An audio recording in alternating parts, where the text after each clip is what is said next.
Hi friends, అందరికీ నమస్కారం. అంజలి కథలకి స్వాగతం. ఈరోజు బాలమిత్ర కథ పేరు బొమ్మలోని వజ్రాలు. సింగపూర్ నుంచి వచ్చిన ఫ్లైట్ ఆగగానే అందులో నుంచి ప్యాసింజర్స్ దిగి ముందుగా వారి లగేజ్ తీసుకొని చెక్కింగ్ టేబుల్స్ వద్దకు వెళుతున్నారు. రేవంత్ తన సూట్ కేస్ తీసుకొని మెల్లగా ముందుకు అడుగులు వేసి చెక్కింగ్ చేస్తున్న ఆఫీసర్స్లో తనకు తెలిసిన వారు ఎవరైనా ఉన్నారా అని చూశాడు. అంతా కొత్తవాళ్ళు. అందువలన అక్కడే ఆగిపోయాడు. తన సూట్ కేస్ కింద పెట్టి అరచేతికి ఉన్న చెమటని రుమాలుతో తుడుచుకున్నాడు. మనసులో భయంగా ఉంది. ఆ ఎయిర్ కండిషన్ గదిలో అతనికి చెమటలు పట్టసాగాయి. రేవంత్ స్మగ్లర్. నెలకొకసారి సింగపూర్ నుంచి వజ్రాలు తీసుకొని ఇక్కడ అమ్ముతుంటాడు. ఈరోజు వజ్రాలు తీసుకువచ్చాడు. ఎలాగో తెలుసా? పిల్లలు ఆడుకునే అందమైన బొమ్మలో వజ్రాలు దాచి ఉంచాడు. అయినా ఆఫీసర్స్ ఎక్స్రే కళ్ళ నుంచి తప్పించుకునేందుకు వీలు కాదు. అందువలన రేవంత్ భయపడసాగాడు. రేవంత్కు చాలామంది ఆఫీసర్స్ తెలుసు. అందువలన ఇన్ని నెలలు సులభంగా తప్పించుకున్నాడు. ఇప్పుడు 10 లక్షలు విలువ చేసే వజ్రాలు తన వద్ద ఉన్నాయి. రేవంత్ కస్టమ్స్ వాళ్ళ చేతుల్లో నుంచి ఎలా తప్పించుకోవటమా అని ఆలోచిస్తూ ఉండగా ఒక ఆఫీసర్ వచ్చి, మిస్టర్, అందరూ చెక్కింగ్కి వెళ్తూ ఉంటే నువ్వు ఇక్కడే నిలబడి ఉన్నావెందుకు అని అడిగాడు. అక్కడ జనం ఎక్కువ మందే ఉన్నారు. కొంచెం సేపు ఆగి రద్దీ తగ్గిన తర్వాత వెళతాను అంటూ క్రింద పెట్టిన సూట్ కేసుని చేతిలోకి తీసుకున్నాడు. అదిగో ఆ టేబుల్ దగ్గర చెక్కింగ్ పూర్తయింది, అక్కడికి వెళ్ళు అంటూ ఆఫీసరు రేవంత్ని అటు పంపించాడు. రేవంత్ ఆలోచిస్తూ అక్కడికి వెళ్ళి ఆగాడు. ఉన్నట్టుండి అతని చూపు అక్కడున్న ఒక వ్యక్తి సూట్ కేసు పైన పడింది. అందులోనూ తాను వజ్రాలు తీసుకువచ్చిన బొమ్మలాంటి బొమ్మ ఉంది. దాన్ని చూడటంతో రేవంత్ బుర్రలో చక్కని ఆలోచన మెరుపులా మెరిసింది. అప్పటికే ఆ వ్యక్తి లగేజీ అంతా చెకింగ్ పూర్తయి అతను వస్తువులు పెట్టెలో పెట్టసాగాడు.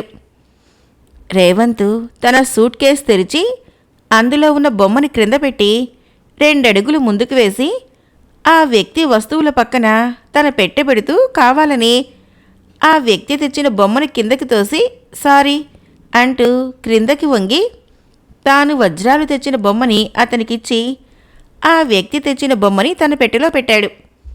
ఆ సంగతి ఎవరూ గమనించలేదు.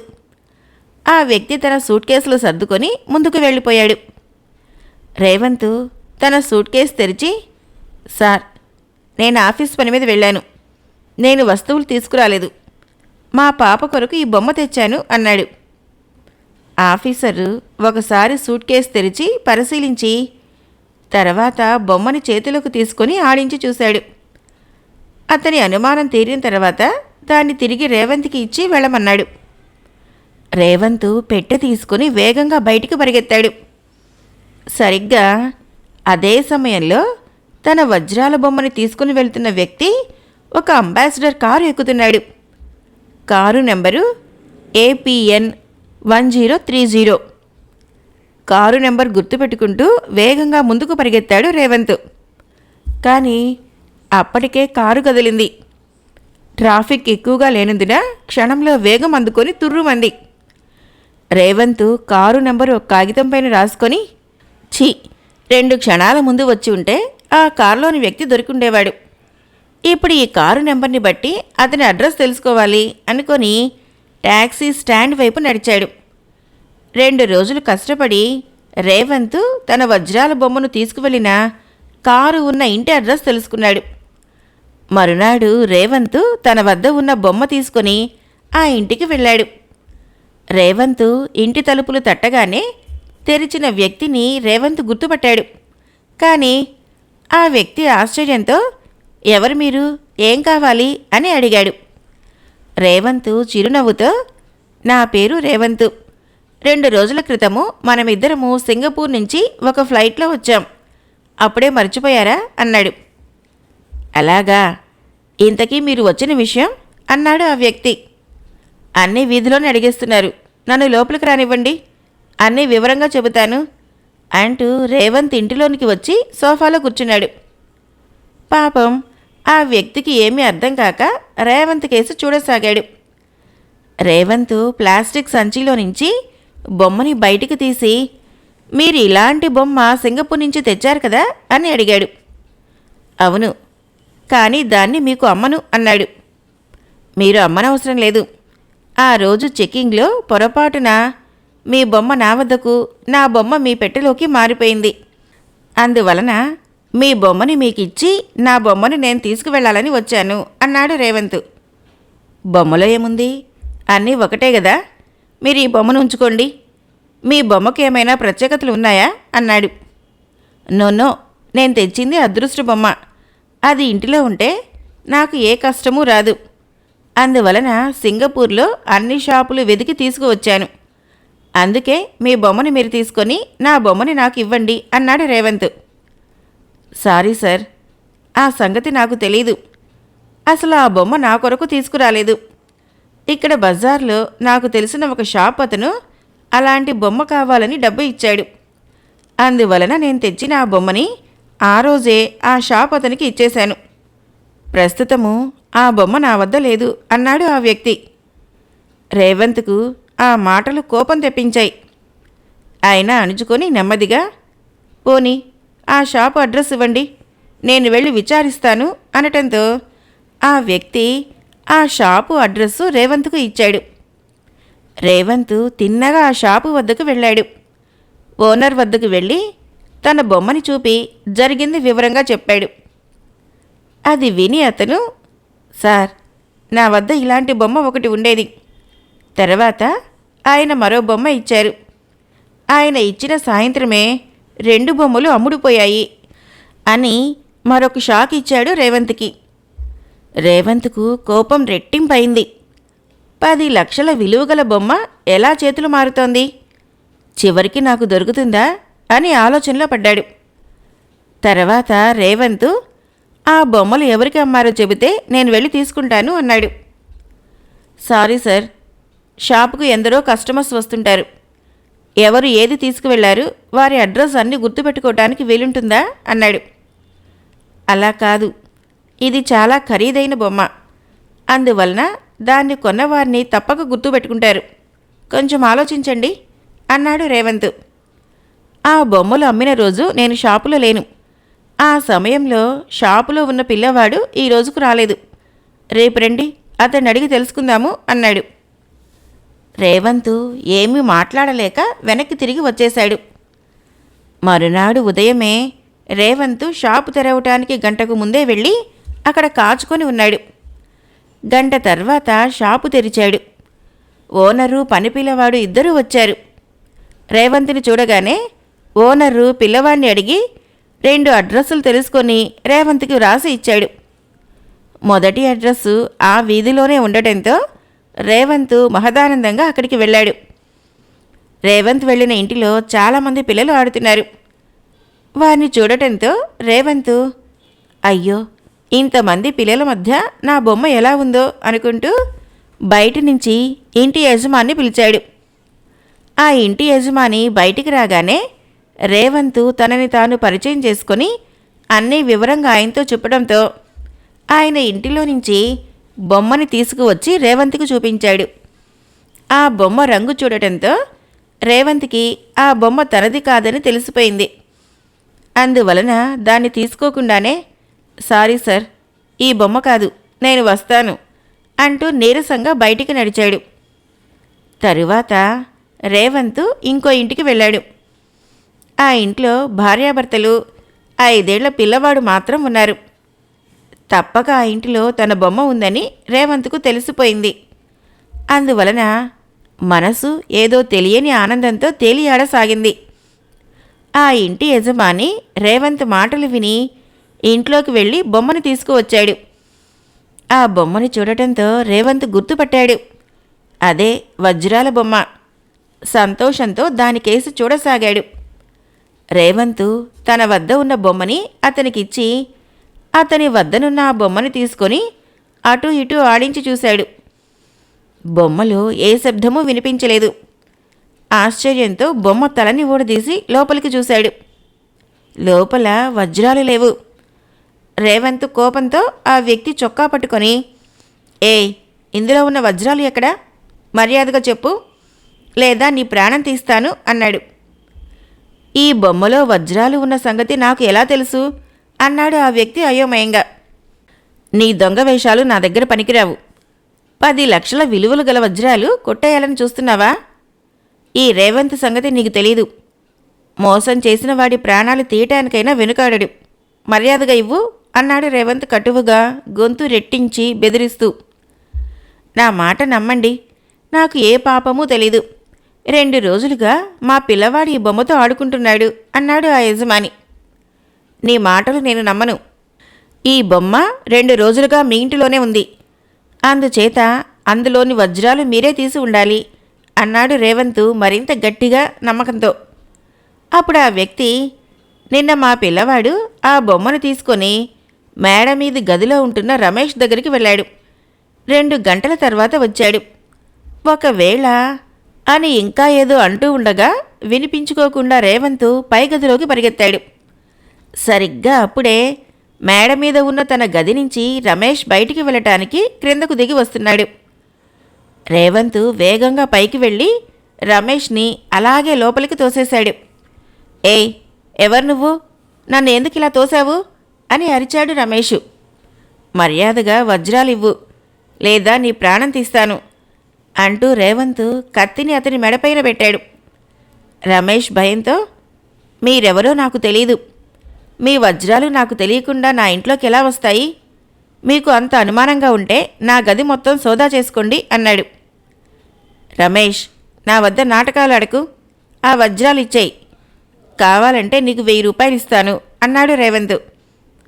నా వద్ద వజ్రాలు లేవంటే మళ్ళీ మళ్ళీ వాటి గురించి నన్ను అడుగుతున్నారెందుకు? నన్ను చంపినా మీకేమీ దొరకదు అన్నాడు రమేష్. నీ మాటలు నమ్మను. నిన్న క్రింది వాటాలో ఉన్న పిల్లవాడు ఒక బొమ్మతో నీ వద్దకు వచ్చి 2 గంటల తర్వాత క్రిందకి వెళ్ళాడు. నువ్వు ఆ బొమ్మలో నుంచి వజ్రాలు దొంగలించి నాతో అబద్ధాలు ఆడుతున్నావు. నీతో మంచిగా మాట్లాడి ప్రయోజనం లేదు అంటూ సాచిపెట్టి అతని దవడపైన గట్టిగా కొట్టాడు. ఆ దెబ్బకి రమేష్ తూలి వెనక్కి పడ్డాడు. రేవంత్ కొట్టిన దెబ్బకు అతడి దవడ వాచింది. రేవంత్ 4 గంటల పైనే అక్కడ ఉన్నాడు.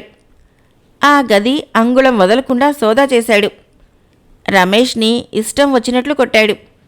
కానీ ప్రయోజనం లేకపోయింది. దాంతో రేవంత్కి అనుమానం వచ్చింది. నిజంగా అతని వద్ద వజ్రాలు ఉండి ఉంటే ఈ పాటికి ఇచ్చేసేవాడు. ఇన్ని దెబ్బలు తిన్నా ఇవ్వలేదంటే అతని వద్ద లేవని తెలుసుకొని క్రిందికి ఇంటికి వచ్చాడు. పైగదిలో రమేష్ తింటున్న దెబ్బలు విని ఆ దంపతులు పిల్లవాడితో సహా ఇంటికి తాళం వేసి వెళ్ళిపోయారు. రేవంత్ ఆ ఇంటికి తాళం వేసి ఉండటం చూసి, ఛీ, అసలు వజ్రాలు ఎవరి దగ్గర ఉన్నాయో తెలియటం లేదు. రేపటికి వజ్రాలు ఇవ్వకపోతే ఆ రాబర్ట్ నా ప్రాణాలు తీస్తాడు. జరిగింది చెప్తే నమ్ముతాడా అనుకుంటూ మెల్లగా తన గది వైపు నడిచాడు. రేవంత్ గదిలో అడుగు పెడుతూ ఉండగానే రాబర్టు మోటార్ సైకిల్ పైన వచ్చి ఆగాడు. అతన్ని చూడటంతో రేవంత్, అరే, అంతలోనే వీడు వచ్చేశాడే అనుకుంటూ పైకి, రా రాబర్ట్ అంటూ లోపలికి పిలిచాడు. రేవంత్, సింగపూర్ నుంచి రాగానే నాకు ఫోన్ చేస్తావనుకున్నాను. 4 రోజులైనా ఇంకా నువ్వు ఫోన్ చేయలేదు. ఎక్కడా వజ్రాలు అని అడిగాడు రాబర్ట్. రాబర్ట్, ఏరోడ్రోమ్లో నేను వచ్చిన రోజున మనకు తెలిసిన ఆఫీసర్ అక్కడ ఎవరూ లేరు. అందువలన ఆ బొమ్మని మరో ప్రయాణికుడి పెట్టెలో వేశాను. అతడి అడ్రస్ తెలుసుకున్నాను. రేపు అతడి దగ్గర నుంచి ఆ వజ్రాలు తీసుకొని వచ్చి నీకు అప్పచెబుతాను అన్నాడు రేవంత్. ఇందులో పొరపాట్లు ఏం జరగలేదు కదా? నాకు వజ్రాలు ముఖ్యం. వాటి కొరకు పార్టీ రెడీగా ఉంది. అందువల్ల రేపు తప్పకుండా తీసుకురావాలి. ఇందులో ఏమాత్రం తేడా వచ్చినా నీకు నా సంగతి తెలుసు కదా అంటూ రాబర్టు చకచకా బయటికి వెళ్ళిపోయాడు.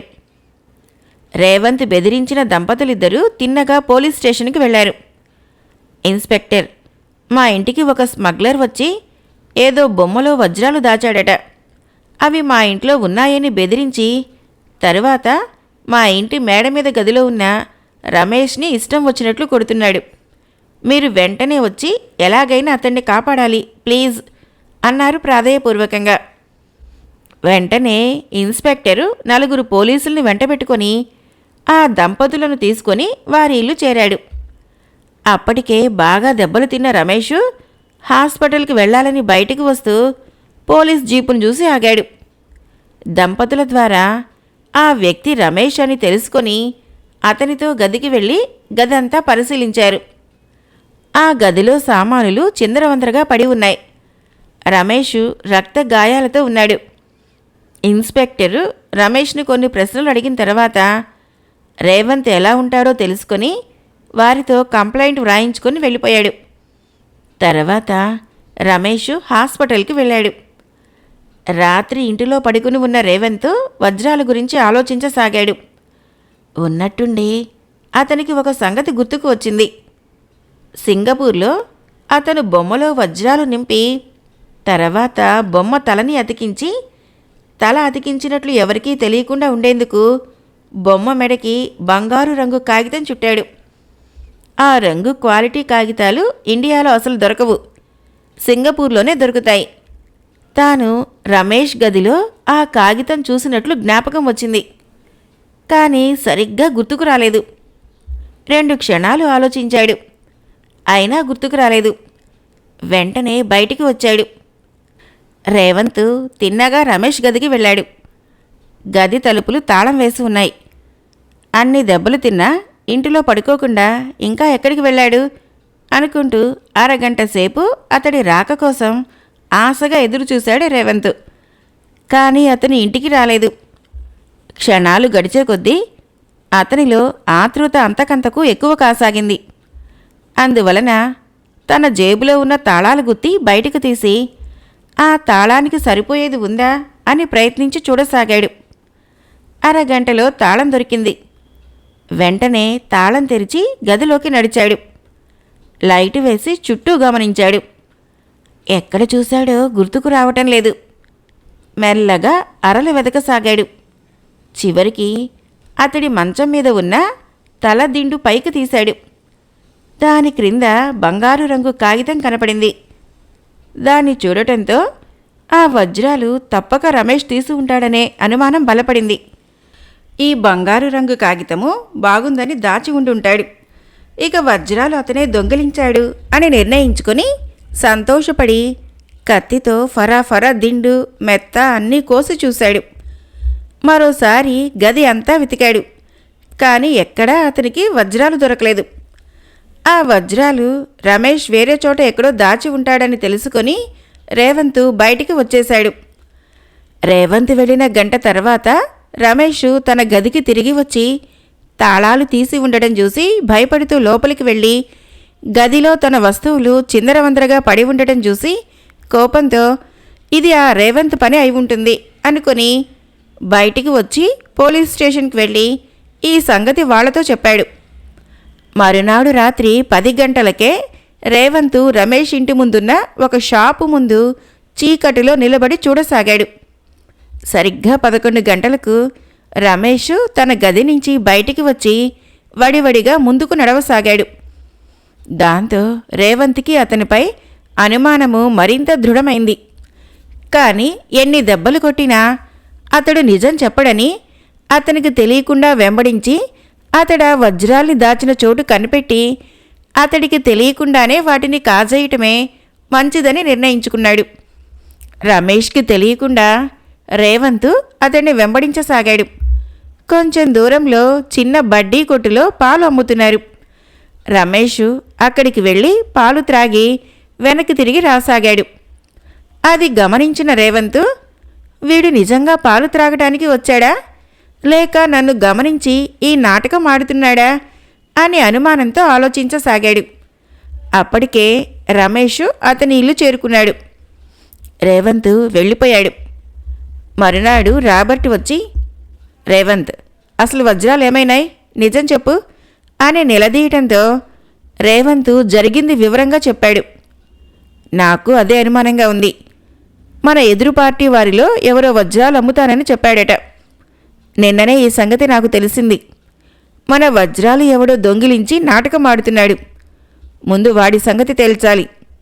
నువ్వు రమేష్ పైన అనుమానపడుతున్నావు. ఆ బొమ్మ అమ్మిన అంగడివాడిపైన ఎందుకు అనుమానపడటం లేదు? బాగా ఆలోచించు అన్నాడు రాబర్టు. అవును, ఆ రమేష్ని ఇన్ని దెబ్బలు కొట్టినందుకు వాడి వద్ద ఉంటే ఇచ్చేవాడు. ఈరోజు ఆ షాపు వాడి సంగతి తెలుస్తాను అన్నాడు రేవంతు.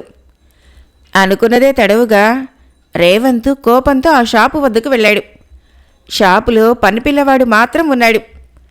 రేవంతు అతని దగ్గరికి వెళ్ళి, చూడు బాబు, నేను సిఐడి ఆఫీసర్ని, ముఖ్యమైన విషయంపైన వచ్చాను అన్నాడు. అంతలో ఆ పిల్లాడు, ఆ రోజు బొమ్మ గురించి అడిగారు కదా, వారి అడ్రస్లు మీకు ఇచ్చాం కదా అన్నాడు. అవును, వారి వద్దకే వెళ్ళాను. ఆ రోజు బొమ్మని మీ యజమాని షాపులోనే ఉంచారా, లేక ఇంటికి తీసుకువెళ్ళి మర్నాడు తెచ్చాడా అని అడిగాడు రేవంతు. సాధారణంగా మాకు వచ్చే సరుకులు ఇంటికి తీసుకువెళ్ళం, కానీ ఆ బొమ్మని మాత్రం మా యజమాని ఎందుకో ఇంటికి తీసుకువెళ్ళాడు. వారి ఇంట్లో చిన్నపిల్లలు కూడా ఎవరూ లేరు. అయినా ఎందుకు ఈ బొమ్మని మాత్రం ఇంటికి తీసుకువెళ్ళి మరునాడు తెచ్చారు? అందులో ఏమైనా ఉందా అని అడిగాడు ఆ కుర్రవాడు. నేను మీ యజమానిని కలిసి మాట్లాడతాను. ఇంతకీ ఆయన ఇల్లు ఎక్కడుంది అని రేవంత్ అడుగుతూ ఉండగానే షాప్ యజమాని వచ్చి, నీకు మా ఇంటి అడ్రస్ దేనికి అని అడిగాడు. రేవంతు అసలు సంగతి వివరంగా చెప్పాడు. అది విని అతను, బొమ్మలో వజ్రాలున్న సంగతి నాకు తెలియదు. ఆ బొమ్మని నా భార్యకు చూపించాలని ఇంటికి తీసుకువెళ్ళాను. వజ్రాల సంగతి నాకు తెలీదు అన్నాడు. రేవంతు కోపంతో అతని చొక్కా పట్టుకొని, మర్యాదగా వజ్రాలు ఇస్తావా లేదా చస్తావా అని బెదిరించాడు. షాప్ యజమాని బలశాలిగా ఉండడం చేత రేవంత్ నుంచి విడిపించుకొని అతన్ని ఒక్క తోపు తోశాడు. ఆ తోపుకి రేవంత్ తూలి పడబోయి తమాయించుకున్నాడు. అంతలోనే షాప్ యజమాని, మర్యాదగా జాగ్రత్తగా ఉండు, ఈ చుట్టుపక్కల ఉన్న షాపు వాళ్ళని పిలిచానంటే నీ ఎముకలు ఏరేస్తారు, వెళ్ళు అని అరిచాడు. రేవంతు భయంతో వెనక్కి పరిగెత్తాడు. ఇల్లు చేరిన రేవంతు, ఆ వజ్రాల షాపు యజమాని వద్దనే వజ్రాలు ఉండి ఉంటాయి. నేను అనవసరంగా రమేష్ను అనుమానించాను. రేపు రాబర్టును తీసుకొని అతని వద్దకు వెళ్ళి వజ్రాలు తీసుకోవాలి అనుకున్నాడు. అంతలో కాలింగ్ బెల్ మ్రోగటంతో రేవంతు తలుపు తెరిచి బయట ఉన్న సంతోష్ను చూసి, అరే నువ్వా, సింగపూర్ నుంచి ఎప్పుడు వచ్చావు అని అడిగాడు. ఇప్పుడే ఫ్లైట్ దిగి తిన్నగా మీ ఇంటికి వస్తున్నాను. నువ్వు ఇండియా చేరగానే నాకు ఫోన్ చేయమని చెప్పాను కదా, నీకు ఫోన్ లేదు, నేను నీకు ఎలా చేయాలి అన్నాడు సంతోష్. అసలు వచ్చిన రోజు నుంచి నాకు సంతోషమే లేదురా, ఆ రోజు నుంచి ప్రాబ్లమ్స్తో కష్టపడుతున్నాను. ఇంతకీ ఏమిటి సంగతి అని అడిగాడు రేవంత్. తర్వాత చెబుతా, నాకన్నా ముందు నువ్వు వచ్చినా ఇంతవరకు వజ్రాలు అమ్మలేదని నాకు తెలుసు, కరెక్టేనా అన్నాడు సంతోష్. అవును, ఆ సంగతి నీకెలా తెలుసు? నేను తెచ్చిన వజ్రాలు జారిపోయాయని రాబర్ట్కి ఈరోజే చెప్పాను, నీకెలా తెలుసు అని అడిగాడు రేవంత్. అందుకే నేను నీ వద్దకు వచ్చింది. వజ్రాలు ఎక్కడున్నాయో నాకు తెలుసు, ఆ సంగతి చెప్పటానికే వచ్చాను అన్నాడు సంతోష్. అది వినటంతో రేవంత్ ఆశ్చర్యంతో, ఇక్కడ ఉన్న నాకే తెలీదు, సింగపూర్ నుంచి వచ్చిన నీకు వజ్రాల సంగతి ఎలా తెలుసు అడిగాడు. సంతోష్ నవ్వుతూ తన పెట్టెలో నుంచి బొమ్మను బయటికి తీసి, ఇదిగో ఇందులో వజ్రాలున్నాయి అన్నాడు. ఈ బొమ్మ నీకెక్కడ దొరికింది? నాకేమీ అర్థం కావటం లేదు అన్నాడు రేవంత్. ఈ వజ్రాల బొమ్మ నువ్వు సింగపూర్ నుంచి తీసుకురాలేదు, నువ్వు మర్చిపోయి నా గదిలో ఉన్న అలాంటి బొమ్మను తీసుకువెళ్ళిపోయావు. నువ్వు వెళ్ళిన తర్వాత నేను వజ్రాలు ఉన్న బొమ్మ సంగతి గమనించాను. అప్పటికే నువ్వెక్కిన విమానం వెళ్ళిపోయింది. మరునాడు నువ్వు ఫోన్ చేస్తే నీకు ఈ సంగతి చెప్దామనుకున్నాను, నువ్వు ఫోన్ చేయలేదు. అందువలన నీకు ఈ సంగతి చెప్పలేకపోయాను. నాకు తెలుసు నీవు వజ్రాల కోసం ఇక్కడ ఇబ్బందులు పడుతుంటావని, అందుకే నీకోసమే ఈరోజు వచ్చాను అన్నాడు సంతోష్. అమ్మయ్య, నా గుండె బరువు దించావు. వారం రోజులుగా నిద్ర రాక చాలా కష్టపడ్డాను. 10 లక్షలు విలువ చేసే వజ్రాలు ఏమైనాయా అని భయపడ్డాను.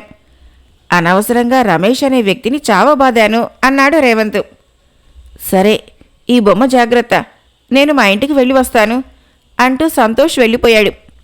రేవంత్ ఆ బొమ్మ తలలాగి అందులో ఉన్న వజ్రాలు బయటికి తీసి, అమ్మయ్య, అన్ని వజ్రాలు దొరికాయి, వెంటనే దీన్ని రాబర్ట్కి అందజేయాలి. బొమ్మని సింగపూర్లో ఉంచుకొని ఇక్కడ అనవసరంగా వెతికాను అనుకున్నాడు. అంతలో రాబర్ట్ వచ్చి, రేవంత్, వజ్రాల సంగతి తెలిసిందా అని అడిగాడు. రేవంత్ జరిగింది వివరంగా రాబర్ట్కి చెప్పి బొమ్మలో ఉన్న వజ్రాలు అతని చేతికి ఇచ్చాడు. అమ్మయ్య, నా వజ్రాలు నాకు దొరికాయి. నీ కమిషను తర్వాత ఇంటి వద్ద తీసుకో అంటూ రాబర్ట్ వెళ్ళిపోయాడు. రేవంత్ పర్సులో 2000 రూపాయలు పెట్టుకొని, పాపం రమేష్ అనవసరంగా దెబ్బలు తిన్నాడు, ఈ డబ్బు అతనికి ఇవ్వాలి అనుకొని బయటికి ఈల వేసుకుంటూ వచ్చాడు. కథ అయిపోయింది. ఫ్రెండ్స్, మరొక కథ. ఈ కథ పేరు నాగదోషం. ఏమైంది డాక్టర్, మళ్ళీ అలాగేనా అన్నాడు ప్రొఫెసర్ విశ్వనాథం. అతనికి చాలా ఛాలెంజింగ్గా ఉన్నది, తన మనవణ్ణి ఈసారైనా బ్రతికించుకోవాలని. మళ్ళీ ఒంటి నిండా పొలుసులతోనే పుట్టాడు విశ్వం అన్నాడు అమెరికన్ డాక్టర్ జేమ్స్. అది విన్న విశ్వనాథము ఓడిపోయిన వాడిలా తల పట్టుకున్నాడు. తండ్రిని చూసిన నాగేష్, ఏమైంది నాన్న, మళ్ళీ అంతేనా అన్నాడు ఆతృతగా. విశ్వనాథము ఆధునిక విజ్ఞాన శాస్త్రంలో పరిశోధన చేసి ప్రొఫెసర్ పట్టాన్ని పొందినవాడు. కొంతకాలం పాటు విదేశాల్లో ఉండి మూఢనమ్మకాల మీద పలు పరిశోధనలు జరిపి ఎన్నో పుస్తకాలు కూడా రాశాడు. గొప్ప పేరు ప్రతిష్టలు సంపాదించాడు. అటువంటి మహామేధావికి నాగేష్ ఏకైక కుమారుడు. బాగా చదువుకున్నవాడు, మంచి ఉద్యోగం చేస్తున్నాడు. అతనికి 5 ఏళ్ల క్రిందటే అమల అనే అతి చక్కని విద్యావంతురాలైన యువతిని ఏరి కోరి తెచ్చి రంగరంగ వైభవంగా వివాహం జరిపించాడు విశ్వనాథం. ఎంతో ఆనందంగా సాగుతున్న వారి దాంపత్య జీవితంలో అకస్మాత్తుగా ఒక అపశృతి చోటు చేసుకుంది. ఆ ఫలితమే ఆ ముగ్గురిలోనూ విషాదం. అమల పక్కనే ఒంటి నిండా పొలుసులతో పుట్టి క్షణం క్రితమే చనిపోయిన బిడ్డను చూసి ఏడుస్తోంది. ఈ విధంగా బిడ్డ పుట్టి చనిపోవటం ఇది 3వసారి. పిల్లలు లేని నాగేష్, అమలా దంపతులకు ఇది పెద్ద శాపంగా పరిణమించింది. మొదటిసారి బిడ్డ పుట్టే సమయంలో విశ్వనాథం అమెరికాలో ఉన్నాడు. మనవుడు పొలుసులతో పుట్టి చనిపోయాడన్న వార్త విని చాలా క్యాజువల్గా వదిలేశాడు. రెండోసారి కూడా ఇదే విధంగా జరిగేసరికి అతడు విభవితుడై అమెరికా నుంచి తన ప్రాణ స్నేహితుడు, వైద్య శాస్త్రంలో నిష్ణాతుడు అయిన డాక్టర్ జేమ్స్ను తీసుకువచ్చాడు. ముందు నుంచి చాలా జాగ్రత్తలు తీసుకున్నారు. కానీ ఫలితం శూన్యం. మళ్ళీ యథాప్రకారం బిడ్డ పొలుసులతో పుట్టి చనిపోవటం చాలా ఆశ్చర్యంగానూ అనుమానంగానూ దోచింది. అది తట్టుకోలేక అన్నాడు జేమ్స్తో, ఏం డాక్టర్ జేమ్స్, ఏమైంది నీ మేధాశక్తి? అమ్మాయికి మొదటి నెల వచ్చినప్పుడే మనం ఇక్కడికి వచ్చాం, బిడ్డను రక్షించుకోలేకపోయాం, నీకు అవమానంగా లేదా అన్నాడు. లేదు, మానవునికి అతీతంగా కొన్ని అంశాలు ఉన్నాయనే నమ్ముతున్నాను. మనం ఇప్పుడు వాటిని వెతకాలి అన్నాడు జేమ్స్. అంతా ఇంటికి దిగులుగా వచ్చారు. మర్నాడు సాయంత్రము చిరుచీకట్లు క్రమ్ముతుండగా కాళ్ళు కడుక్కోవటానికి పెరటి వైపు వెళ్ళాడు నాగేష్. కాళ్ళు కడుక్కొని అలవాటు కొద్దీ తులసి కోట వైపు చూశాడు. అంతే, గుండె జల్లుమనది. కారణము, ఓ 6 అడుగుల పాము తులసి కోటను చుట్టుకొని పడగ విప్పి నాగేష్ కేసే చూస్తున్నది. అతడు ఇంకా ఆశ్చర్యానికి లోనైనాడు. కారణం, బిడ్డ పుట్టి హాస్పిటల్లో చనిపోయాక తాను ఇంటికి రావటము, ఈ విధంగా బిడ్డ చనిపోయిన రోజే ఎప్పుడూ కనిపించని ఈ పాము ఎర్రని కళ్ళతో కనిపించటము ఇది 3వసారి. వరుసగా ఏదో విషయం ఉందనిపించింది అతనికి. వెంటనే తండ్రిని, డాక్టర్ని పిలిచాడు. ఆ పాము నాగేష్ తండ్రిని చూడగానే పడగతో గట్టిగా నేల మీద కొట్టి బుసలు కొడుతూ నెమ్మదిగా అక్కడి నుంచి వెళ్ళిపోయింది. వెళుతున్న పామును చూస్తూ మనసులో నమస్కరించి, నాగదేవత, పొరపాటున మేము ఏమైనా తప్పు చేస్తే క్షమించు. నాకు తెలిసి నేను ఏ పాముని బాధించలేదు. నాకు పుత్రశోకం కలిగించకు నాయనా అని ప్రార్థించాడు నాగేష్. డాక్టర్ జేమ్స్ కూడా 2 చేతులెత్తి అత్యంత భక్తితో నమస్కరించాడు ఆ పాముకి. విశ్వనాథం మాత్రం ఏదో ఆలోచిస్తూ లోపలికి వెళ్ళిపోయాడు. ఆ రోజు రాత్రి అంతా నిద్రపోతున్నారు. భోజనాలు అయిన తర్వాత విశ్వనాథానికి మాత్రము నిద్ర పట్టడం లేదు. ఏమిటి, తాను ఎన్నో విషయాలు తెలుసుకున్నాడు. ప్రొఫెసర్ విశ్వం అంటే సమాజం దృష్టిలో మహామేధావి. ఎన్నో పుస్తకాలు వ్రాశాను. అమెరికాలో కూడా విపరీతమైన గౌరవ ప్రతిపత్తులు ఉన్న వ్యక్తిని ఈ భారతదేశంలో మూఢ విశ్వాసాలకు తలవొగ్గాల్సిందేనా అనుకుంటూ ఆలోచిస్తూ నెమ్మదిగా నిద్రలోకి జారాడు. ఓ అరగంట గడవకు ముందే షాకు తినవాడిలా ఉలిక్కపడి దిగ్గున లేచాడు.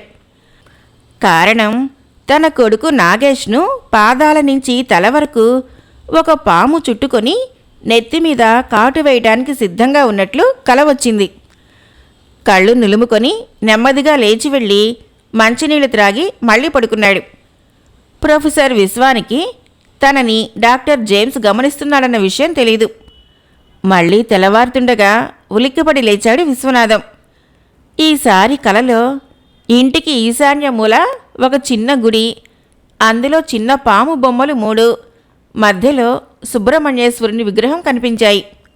గుడిపైన పెద్ద పాము, సరిగ్గా పెరటిలో కనిపించిన పాములాంటిది చుట్టుకొని ఉంది. నెమ్మదిగా లేచి టైం చూశాడు.